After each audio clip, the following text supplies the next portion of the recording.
kita merasa kalau ada buku tentang seseorang, pasti seseorang itu ikut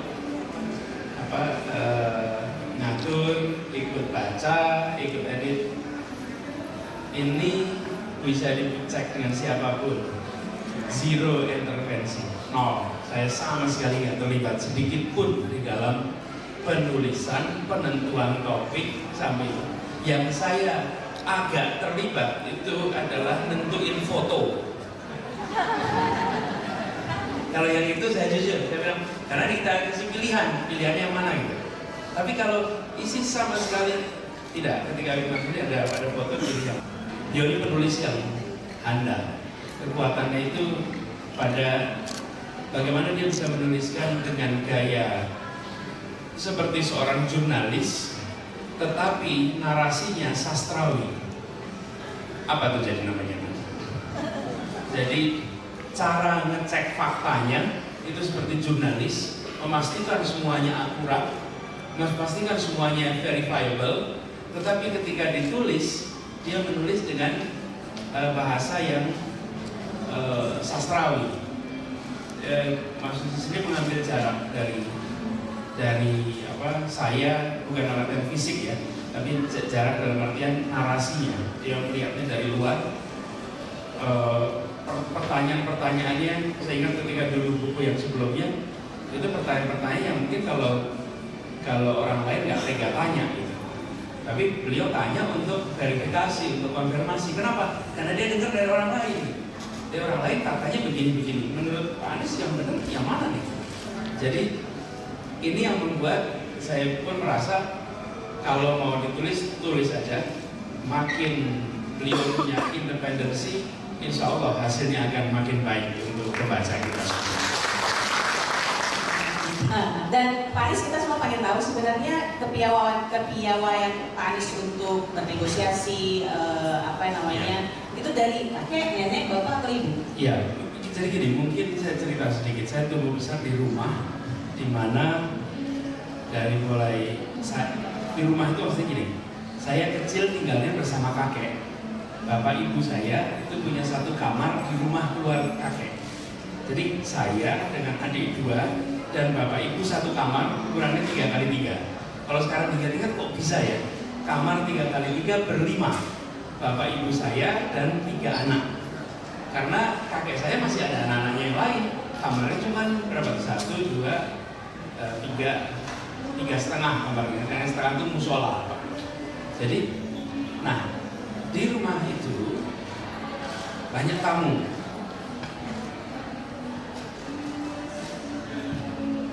Di meja makan banyak perdebatan, dan di meja makan itu perdebatannya keras tapi sopan. Kakek nenek saya bisa berdebat, ayah kakek bisa berdebat, tapi tidak pernah ada kata-kata keras. Berdebat itu maksudnya berbeda pendapat. Berbeda pendapat itu berbeda pendapat. Lalu datang tamu, banyak tamu, dan tamu itu ruang tamu berdiskusi, berdebat. Bukan debat dalam artian tuli itu sama sekali enggak. Debat itu ya seperti kalau kita lihat debat di pilkada itu loh. Bicara kemudian pandangan lain. Jadi berdiskusi lah kalau bahasa sekarang. Nah, yang pertama sering membawa saya pergi adalah kakek. Kakek saya ini kalau jam 9, jam 10 beliau akan jemput saya di TK. Saya masih TK. Lalu dijemput, diajak jalan kaki ke rumah salah satu orang yang saya tidak kenal. Orang tua pokoknya. Kakek udah tua. Nanti orang tua. Kemudian hari saya baru tahu bahwa yang didatangi itu namanya A.R. Fahrudin misalnya. Itu ketua PP Muhammadiyah. Saya baru tahu bahwa yang didatangi itu adalah misalnya Pak ada Ki Supratman, tokoh di Taman Siswa. Yang didatangi itu pastor, nah itu semua saya baru tahu nama sesudah saya besar. Kalau dulu ya cuman duduk dengerin aja. Itu satu. Lalu yang kedua adalah ayah. Ayah saya itu seorang yang sangat merangsang untuk berdiskusi, dan ayah itu promotor untuk jangan pernah takut berhadapan siapapun. Jadi kalau saya mau berkelahi di luar itu, saya tahu persis ayah saya akan bela apapun kondisinya, apapun hasilnya. Karena bapak itu bilang, keluar, hadapin, jangan takut, dan kalau ada apa-apa laporkan, saya akan bantu. Jadi saya itu merasa mungkin karena itu jadi agak jumawa di luar, di antara anak-anak yang kecil-kecil. Karena merasanya, oh nggak apa-apa kok, bapakku mau belain kok nanti gitu. Meskipun kenyataannya nggak pernah dibelain juga gitu. Bukan nggak pernah dibelain, karena saya ini juga nggak lapor gitu. Tapi itu awal ya di masa kita. Lalu di kemudian hari, karena terbiasa diskusi dialog itu, saya tidak pernah merasa berbeda itu sebagai sesuatu yang masalah. Saya beri contoh. Kira-kira sebulan yang lalu, saya bertemu dengan seseorang yang menceritakan Anies, ada yang menceritakan begini, diceritakan lewat orang lain, bahwa dulu Anies itu SMA kelas 3 datang ke kantor kami di Jogja dan meminta kepada kantor kita untuk dibubarkan. Saya baru ingat lagi gitu. Jadi dulu rupanya saya SMA kelas 3 itu mendatangi sebuah kantor dan meminta supaya kantor itu ditutup di Jogja. Dan saya mahasiswa SMA kelas 3 berdebat dengan sekitar 6-7 orang mahasiswa di situ yang saya sendirian dan minta tutup organisasi ini di Jogja. Nanti saya ceritain detailnya, nanti pada tahu semua dari saya. Karena menurut saya nggak pas ada organisasi di Jogja. Tapi yang menarik, beliau masih ingat itu kejadian tahun 88. Saya SMA kelas 3. Berarti itu kira-kira 28 tahun yang lalu. Beliau masih ingat, saya sudah bukan nggak ingat, begitu diingetin, oh iya ya gitu. Tapi maksud saya adalah itu adalah hal yang normal saja. Saya tidak melihat itu sebagai sesuatu masalah saya masukkan dalam hati, saya ingat, enggak, biasa aja.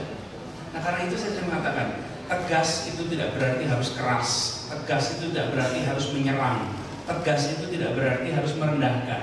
Justru sikapnya tegas, ekspresinya santun, pandangannya jelas, dan siap komunikasi, saya rasa itu yang coba untuk selalu dirawat di dalam keseharian kita. Nah, ini seperti yang diadakan cerita Mas Gusnel itu. Memang betul di kampus UGM itu keras.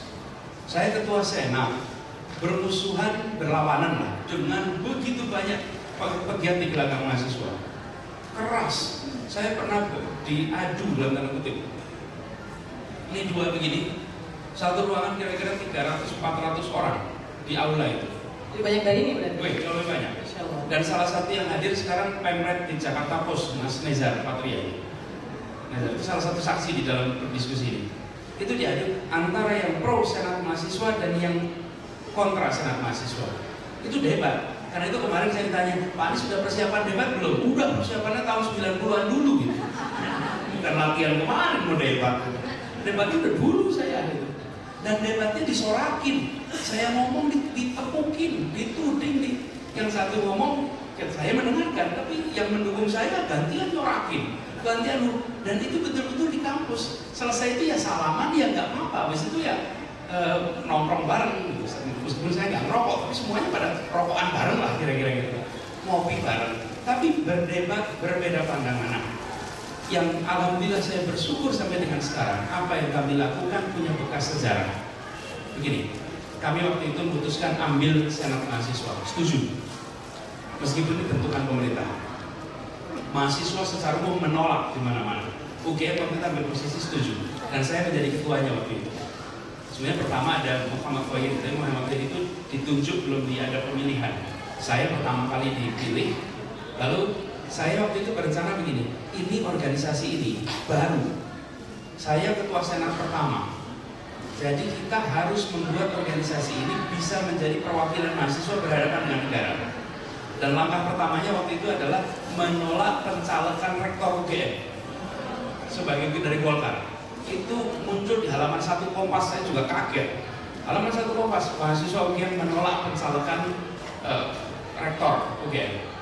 Kemudian sesudah itu kita justru menggunakan senat mahasiswa sebagai alat perjuangan dan kita membuat namanya BESM, Badan Eksekutif Senat Mahasiswa.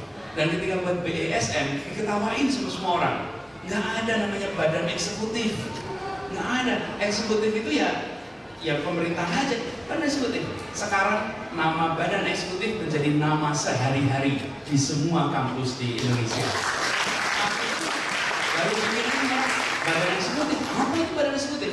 Dan saya ingat diskusinya itu di Sagan, semua teman-teman saya semua nggak setuju, namanya nggak pas badan eksekutif itu. Tapi saya merasa waktu itu masih BESN, habis itu menjadi BEM, Badan Eksekutif Masuk tahun berikutnya. Kenapa itu dilakukan? Karena kalau kita langsung BEM, ya jelas nggak bisa. Ketemunya tembok besar nih, namanya siapa? Orde Baru. Berhentikan semua BESN. Jadi Senat Mahasiswa punya badan eksekutif. Tahun berikutnya menjadi Badan Eksekutif Mahasiswa. Dan salah satu ketua BSN pertama ini duduk di depan yang pakai peci ini, Pak John Odius. Ini salah satu John Odius ini mahasiswa teknik sipil, beliau ketua Baringin Mudo di Jogja dulu. Nah, sesudah itu berubah. Yang saya merasa bersyukur apa? Memilih mengambil peran, lalu secara bertahap mengubah, dan perubahannya itu terinstitusikan sehingga ditinggalkan oleh generasi yang menyiapkan sampai sekarang tumbuh. Saya merasa bersyukur mendapat kesempatan itu, tapi itu delicate. Artinya apa? Di saat menjalani itu dituding Anda kompromi dengan Orde Baru, dituding Anda bagian dari Orde Baru, padahal enggak. Dan 92 itu kami mau melatih mahasiswa. Mahasiswa itu kalau diajak demo, ya mau nggak mau. Dan pemerintah juga keras. Jadi demonya apa yang aman? Mahasiswa berlatih demo, tapi kalau demonya tema domestik dihantam langsung.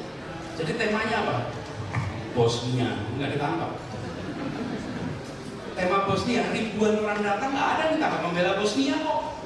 Ini kan lagi latihan ngumpulin massa sebetulnya kan. Temanya Palestina, wih ribuan kumpul, lagi latihan ini. Untuk satu saat nanti ototnya dipakai ngantem yang lain. Tapi harus latihan, masa mahasiswa kalau nggak dilatih nggak bisa. Dan tahun 92, mulai tahun 92, setiap mahasiswa UGM masuk kampus dilatih demo. Latihan demonstrasi, baru dimanfaatkan tahun 97-98. Tapi latihannya mulai 92, 4.500 mahasiswa dilatih. Dan dilatih demo beneran. Coba contoh, ini saya cerita sedikit ya. Nggak tahu ditulis apa nggak, saya belum lihat isinya.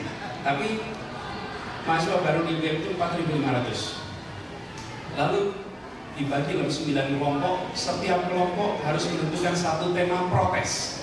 Tema protes, bawa poster, bawa spanduk, bawa macam-macam untuk mereka. Lalu dikasih waktu, silakan Anda tentukan sendiri. Bayangkan 500 orang menentukan tema protes. Rame bukan? Apa temanya? Harus satu loh. Itu semuanya berunding sampai akhirnya ketemu tema. Ada yang temanya soal reboisasi, ada yang temanya, mohon maaf sebut, tentang putranya Pak Harto. Temanya waktu itu cukup keras. Ada temanya mengkritik Orde Baru, 9 ini tersebar. Setelah itu mereka protes, bikin poster, bikin spanduk, bikin semuanya. Selesai bikin poster, bikin spanduk, mereka orasi. Dan yang menarik, ada satu anak Fakultas Biologi UGM, angkatan 92, perempuan berjilbab, naik ke atas meja protes itu dan mengatakan, kalian semua tidak tahu terima kasih, sekalian semua bisa sekolah karena Pak Harto. Dia membela Pak Harto di antara ratusan. Ini loh calon pemimpin, ini bukan soal pandangannya, keberaniannya. Nah, tugas senior yang nyatetin orang-orang berani-berani ini. Nah, ini bibit-bibit pemimpin ini ya, nanti habis ini dilatih ya, jangan hilang. Karena itu kenapa pakai namanya besar, ditulis nama. Ini bukan untuk mempermalukan, ini untuk nyatet jarak jauh. Nah, kita kan kalau tanya, kenapa sih ospek kok dikasih nama gede? Mempermalukan? No. Kadang-kadang kita melakukan tanpa tahu. Itu dibuat besar supaya senior nyatetin potensi-potensi tanpa harus datang. Namanya siapa? Nggak usah, catetin dari jauh. Dan itu yang kami lakukan, pakai nama besar. Semuanya mengatakan, selesai itu semua, giliran kami, senior itu datang. Dan mengatakan kalian memalukan. Kalau bahasa sekarang terlalu memalukan. Kenapa? Mahasiswa kata-katanya seperti itu. Kita tunjukkan poster yang kasar-kasar itu. Wih, ada gantung, itu sebut namanya. Saya nggak mengutip sekarang sih namanya. lalu kok kasar-kasar tuh ada. Kami tunjukkan, ini seperti ini kok mahasiswa UGM, memalukan sekali. Pokoknya dimarahin habis 500 mahasiswa baru ini per kelompok. Habis itu ditanya, siapa yang bertanggung jawab atas ini semua? Diam semua. Dan kita siap dengan segala macam tanda-tanda kebrutalan. Orang semua diam. Siapa yang bertanggung jawab? Lama-lama ngacung 1, 2, 3, 4 terkumpul, dipanggil ke depan, dijejerkan, dihukum di depan.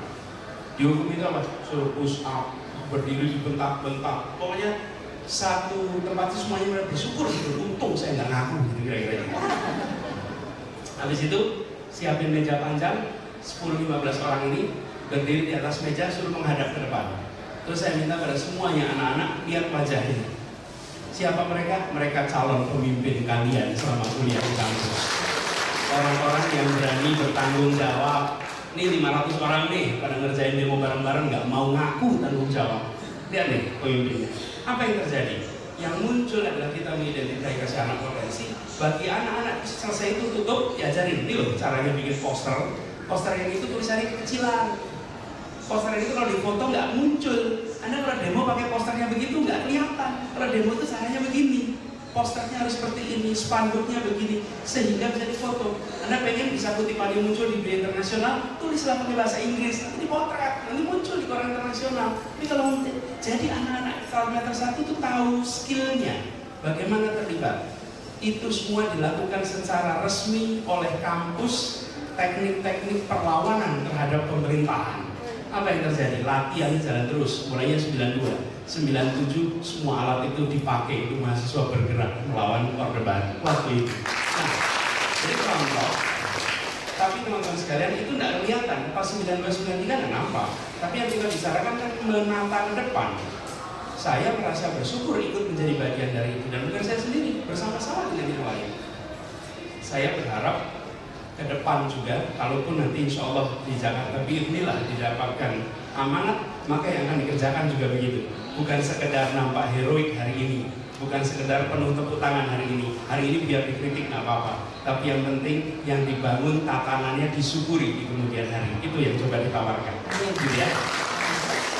Ya, dan sebelum saya lemparkan ke audiens Pak Edo, Pak Anies, ada informasi yang bilang bahwa Pak Anies dulu waktu kecil, kalau nggak salah dari SMP, diberikan tugas untuk menyampaikan kabar duka atau yang meninggal gitu. Mungkin itu salah satu cikal bakal Pak Anies berbicara di depan umum. Iya, dulu memang betul. Saya SMP kelas 1, kemarin saya ajak Pak guru saya yang mengajari saya itu, Pak Jono namanya, itu hadir ketika debat. Saya ketika SMP kelas 1 ingin ikut OSIS, ikut training, lalu dapat tugas namanya anggota seksi pengabdian masyarakat. Sebetulnya juga nggak terlalu tahu apa itu maknanya, tapi yang penting pengabdian masyarakat. Ternyata tugasnya adalah kami bertiga, anak-anak kelas 1 SMP semua, itu mengumpulkan uang juga di kelas-kelas kalau ada yang meninggal. Nah, SMP saya itu satu angkatan 480 orang anak. Kalau 3 angkatan kan kira-kira 1.300-an lebih ya. Artinya yang meninggal ya cukup sering gitu. Di antara 1.300 orang tuh selalu aja ada kabarnya. Sebulan bisa 2 kali. Kadang-kadang bisa seminggu sekali ada yang meninggal. Saudaranya, kakaknya, ya orang tuanya gitu.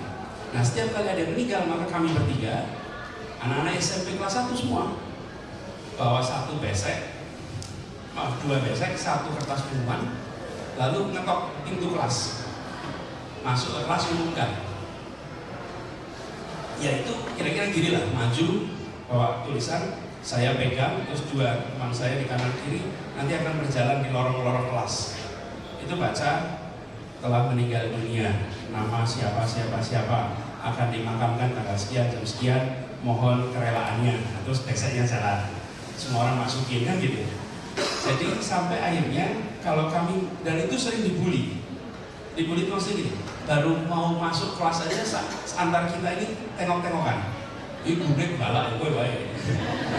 Gurunya galak, kamu aja yang masuk gitu. Karena pasti dimarahin dulu. Nah, padahal kita ini kan petugas. Saya masih ngalamin tuh Pak, masih ngalamin. Di sini. Kami juga nggak minta dia meninggal. Kadang meninggal kita mau coba ngumpul gitu, bukan salah kita juga dari meninggal. Jadi kenapa kita dimarahin gitu kan? Tapi tetap aja kita masuk, pasti gitu, kamu bolos lagi ya? Bukan bolos, itu kan tugas. Dan apalagi masuk kelas 3. Wih, kalau masuk ruang kelas 3 itu, baru kami masuk. Belum ngomong, sekelas sudah bilang, telah meninggal dunia. Jadi, apa? Wajah kita itu wajah kematian. Di ruangan ini. Gak mungkin lah masuk ke dalam itu, dalam kondisi ada berita bahagia, gak mungkin. Pasti berita duka, dan sekelas sudah tahu. Gak usah ngomong, sebenarnya udah ngeluarin uang gitu. Nah, itu terjadi, tapi apa yang terjadi pada kami? Kami ini adalah petugas OSIS paling rendah, paling gak dianggap. Yang dianggap itu ketua OSIS, sekretaris, ketua bidang, okay? Kami ini hanya petugas rendahan. Tapi di antara semua petugas OSIS itu, semua kami OSIS, kami bertiga yang paling berpengalaman public speaking. Di antara semua, kami yang paling pengalaman. Dibully biasa, udah lewat itu. Asalnya bawa kertas ngedek. Sesudah berkali-kali udah nggak bawa kertas lagi, pandang matanya satu-satu. Udah nggak ada kekhawatiran lagi. Jadi udah lewat itu. Mau dimasukin, nah, dan pengalaman itu bermanfaat sekali. Yang nggak kalah penting adalah tumbuh kemampuan untuk negosiasi. Kenapa? Ketinggalan pelajaran. Lu 30 kelas ya? 30 kelas diputerin itu artinya setengah hari. Udah gitu ngantarkan uangnya ke rumah juga kan? Itu hilang lagi. Artinya harus pinjam catatan. Dan pinjam catatan itu harus berbaik hati pada teman, bukan? Nah, teman-teman putri-putri ini berbaik hati semua. Jadi pada mereka lah harapan itu diberikan gitu. Jadi, aku pinjam dong catatannya gitu kan. Nah, lalu di fotokopi dan lain-lain. Artinya ketinggalan. Itu saya selalu bilang sama guru-guru, jangan dianggap itu nggak penting. Saya belajar ketinggalan pelajaran, harus ngejer. Ketinggalan negosiasi, harus mempersuasi nih teman-teman. Ini gantian nih catatan. Dan mereka udah hafal, habis berita duka sore siangnya Anies datang, mesti nyilih catatan gitu. Jadi mereka pun udah tahu. Tapi apa yang terjadi? Tekanan itu, pelajaran itu memberikan tambahan ilmu yang tidak saya dapatkan kalau saya hanya sekedar menjadi siswa baik yang duduk diam mendengarkan pelajaran di kelas. Saya nggak dapat itu semua. Untung saya diizinkan repot-repot. Dan repot-repot itulah yang memberikan manfaat. Barangkali bicara sekarang ini bekas dari berita duka pada saat